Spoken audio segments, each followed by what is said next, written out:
তোমার বাপকে আমি আব্দুর রাজ্জাক বিন ইউসুফ এই হুয়াকুয়ার মাঠে যদি আমি কুকুর সিরিয়ালের চেয়ে খারাপ প্রমাণ করতে না পারি, বেটা আমি জিন্দেগি তার কোনোদিন বক্তব্য দেবো না। আমি 32 বছর থেকে বক্তব্য দিচ্ছি, 32 বছর থেকে। 90 সাল থেকে এখন পর্যন্ত আমি কোনোদিন অপ্রয়োজনীয় বাক্য বলিনি। 90 সাল থেকে এখন পর্যন্ত আমি কোনোদিন কেসা কাহিনী বলিনি। 90 সাল থেকে এখন পর্যন্ত আমি কোনোদিন কোনো মাযহাবের বিরুদ্ধে কথা বলিনি। 90 সাল থেকে এখন পর্যন্ত আমি কোনোদিন দেশ বিরোধী বক্তব্য দিইনি। 90 সাল থেকে এখন পর্যন্ত আমি কোনোদিন মানুষের কাছে পথ খরচ পাতেও যাইনি।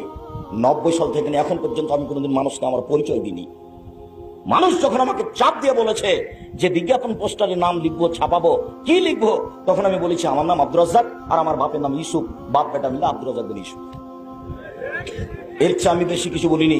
যদি কোনোদিন কেউ বেশি কিছু প্রমাণ করতে পারে, সেদিন থেকে জাতির সামনে বক্তব্য দেবো না। বলেছে জাতির যদি রাস্তাঘাট করে দিতে না পারি, জাতির যদি স্কুল কলেজ করে দিতে না পারি, জাতিকে চূড়ান্ত সঠিক ধর্ম দিতে পারবো ইনশাল্লাহ। ধর্মের ব্যাপারে জাতিকে ফাঁকি দিতে রাজি নই। তোমার বাপকে যদি আমি কুকুর সিরিয়ালের চেয়ে খারাপ প্রমাণ করতে না পারি, আমি জিন্দেগি তার কোনোদিন বক্তব্য দেবো না। পরীক্ষা করে খেতে পারো না বেটা, আগামীকাল সন্ধ্যা হতে হতে যৌতুক ফেরত দিতে হবে। খাট খাটলা, চৌকি, বাক্স, টাকা পয়সা, মোটর সাইকেল, কাপড় চোপড় সব ফেরত দিতে হবে 24 ঘন্টার মধ্যে। কেন যৌতুক নেবে? কাজ করে খেতে পারো না? কাজ করে খাওয়া। মানুষের বাড়িতে কাজ করো, বুকে বল থাকবে, মনটা শান্তিতে থাকবে, তৃপ্তি পাবা, নিজে উপার্জন করে খাই। শ্বশুরকে একটা লুঙ্গি কিনে দিবা।